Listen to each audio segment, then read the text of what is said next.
दोस्तों, आज मैं आप लोगों के बीच में एक बहुत ही मशहूर कवि हैं अर्जुन सिंह चांद, उनकी कुछ पंक्तियाँ दोहराना चाहता हूँ।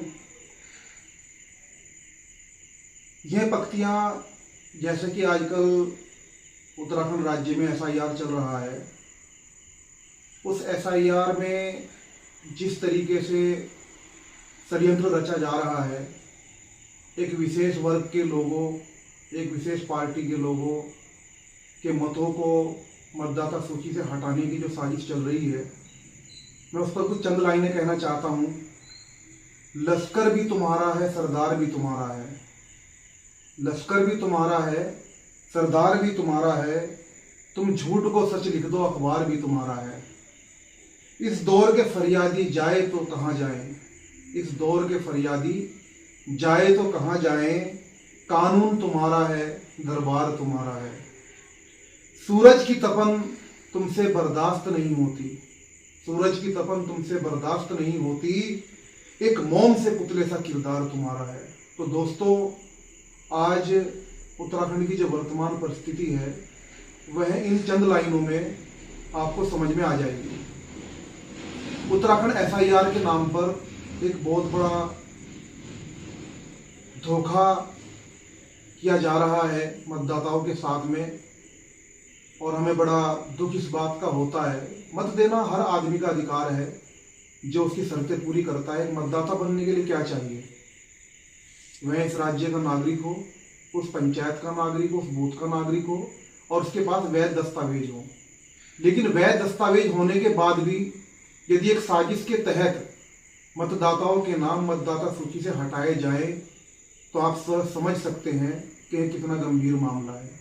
और मैं दोस्तों आप लोगों से कहना चाहूँगा, आप लोग सतर्क रहें, होशियार रहें, क्योंकि एसआईआर के नाम पर एक वर्ग विशेष के लोगों को टारगेट किया जा रहा है, और एक पार्टी विशेष के लोग उस वर्ग विशेष के लोगों के खिलाफ आपत्तियां दायर कर रहे हैं, झूठी आपत्तियां दायर कर रहे हैं, और उनकी जो जानकारी फॉर्म 7 में जो दी जा रही है, उस जानकारी पे, उन नंबरों पे जब कॉल करते हैं तो वो कहते हैं, जिन नंबरों पर बात होती है वो कहते हैं कि हमने तो कोई आपत्ति लगाई ही नहीं है। तो ये आपत्ति आखिर आ कहाँ से रही है? और मैंने वो कुछ आपत्तियां देखी हैं, प्रिंटेड आपत्तियां आ रही हैं। जिस व्यक्ति के नाम पर आपत्ति लगानी है, उस व्यक्ति का नाम उस प्रारूप 7 पर प्रिंटेड है। केवल जो आपत्ति करता है उसके नाम उस पर लिखा जा रहा है, उसका एपिक नंबर उस पर लिखा जा रहा है। तो कितनी बड़ी साजिश है उत्तराखंड में चल रही है वोटों को हटाने की, आप समझ सकते हैं।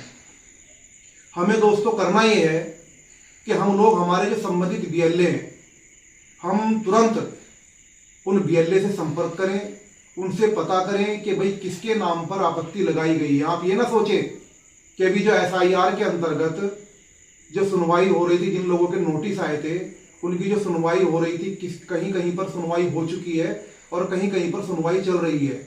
और यदि उस सुनवाई में आप उपस्थित हो गए और आपने जो वैध डॉक्यूमेंट्स हैं वो वहां पर प्रस्तुत कर दिए, उसके बाद आप लोग निश्चिंत हो गए कि भाई हमारा वोट अब ठीक हो जाएगा, तो आप इस झांसे में ना रहें। उसके बाद की प्रक्रिया में ये आपत्तियां फॉर्म 7 दाखिल करके आपत्तियां लगाई जा रही हैं। आपत्तिकर्ताओं का कोई अता पता नहीं है, फर्जी आपत्तियां लगाई जा रही हैं, और उसमें मैं प्रशासन भी संलिप्त है। उसमें प्रशासन दबाव बना रहा है बीएलओ पर कि आप लिख कर दीजिए कि ये लोग सुनवाई में उपस्थित नहीं हुए, ताकि इन लोगों के मतदाता सूची से इन लोगों के वोट हटाए जा सकें। तो आप समझ सकते हैं कितनी बड़ी साजिश है ये, और हमें इसका साजिश का भंडाफोड़ करना है, मुकाबला करना है। उसके लिए दोस्तों आपको, मैंने जैसा पहले भी कहा, अपने बीएलए से तुरंत संपर्क करें, या वहां पर जो रिटर्निंग ऑफिसर है, ईआरओ जिसे बोलते हैं, आप उससे मिलें, उससे पता करें कि भाई किन किन लोगों पर आपत्ति लगी है, और आप लिखित में उनको एक प्रार्थना पत्र दें कि यदि कोई हमारे नाम पर आपत्ति करता है तो उसकी जानकारी हमको दी जाए, और सुनवाई के लिए हमारी आपत्ति में जो भी कारण है वो बताए जाए, किस कारण से आपत्ति लगी है, और हमें सुनवाई का समय दिया जाए, ताकि हम उस कारण या उस आपत्ति का जो रीजन है उसको हम आपके सम्मुख वो डॉक्यूमेंट्स प्रस्तुत कर सकें, जिससे आपत्ति निस्तारित हो जाए और हमारा वोट मतदाता सूची में आ जाए। तो आप लोगों को ये करना है। और आप लोगों को यदि यहाँ से भी आपको कोई संतोषजनक जवाब नहीं मिलता है और आपके विरुद्ध कोई रिपोर्ट लगा दी जाती है बीएलओ या रिटर्निंग ऑफिसर के द्वारा, तो आप उसके बाद में जिला निर्वाचन अधिकारी और या मुख्य निर्वाचन अधिकारी को भी आप इस बात की शिकायत कर सकते हैं कि भाई हमारा मत क्यों हटा। तो मैं केवल यही कहना चाहता हूं इस वीडियो के माध्यम से कि जो कुछ भी इस समय हमारे उत्तराखंड राज्य में चल रहा है, ये आने वाले समय के लिए ठीक नहीं है।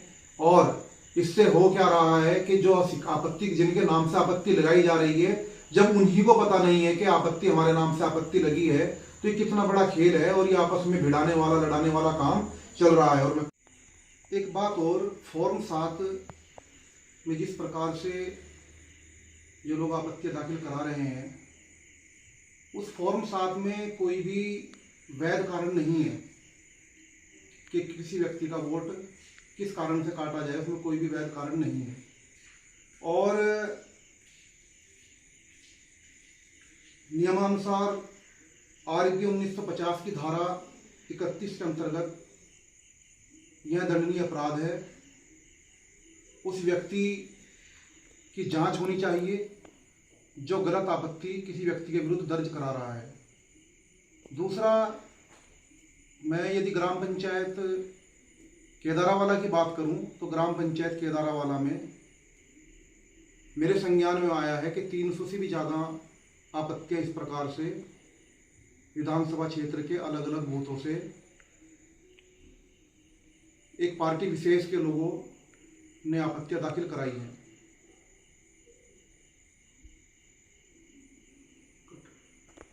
इसके लिए हम लोग कानूनी लड़ाई लड़ रहे हैं और मैं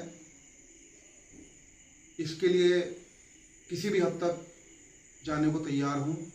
अपने मतदाताओं के मत सुरक्षित रखने के लिए अगर हाई कोर्ट या सुप्रीम कोर्ट भी जाना पड़े तो वहां तक भी हम लोग इस लड़ाई को लड़ेंगे और बेनकाब करेंगे उन लोगों को जिन लोगों ने षड्यंत्र रच के हमारे गांव के मतदाताओं को परेशान करने का काम किया या विधानसभा क्षेत्र के मतदाताओं को परेशान करने का काम किया। हम उनको भी शीघ्र बेनकाब करेंगे। मुझे दोस्तों आप लोगों का सहयोग चाहिए इस काम के लिए, क्योंकि गलत काम नहीं है, सही काम है। अपने अधिकारों के लिए हर आदमी को लड़ाई लड़ने का पूरा अधिकार है। और मैं ये भी कहना चाहूँगा कि आप लोग आज महसूस कीजिए, देखिए इस चीज़ को कि कौन आप लोगों के साथ में खड़ा है इस लड़ाई में और कौन आप लोगों के साथ नहीं खड़ा है। और भविष्य में आप लोग, जो लोग ऐसा कार्य कर रहे हैं, जिन्होंने कार्य कर रहे हैं, उनको सबक सिखाने का भी काम करें। मैं धन्यवाद दूंगा हमारे पूर्व विधायक और कैबिनेट मंत्री आदरणीय श्री नौ प्रभात जी का, जो समय समय पर हमारा मार्गदर्शन करते रहते हैं और इस अभियान में हमारे साथ खड़े हैं। और हम भी उनके साथ में कंधे से कंधा मिलाकर खड़े हैं और अपने मत को सुरक्षित रखने के लिए, अपने लोगों के मतों को सुरक्षित रखने के लिए हम एक लंबी कानूनी लड़ाई भी लड़ने जा रहे हैं। धन्यवाद। जय हिंद, जय उत्तराखंड, जय भारत।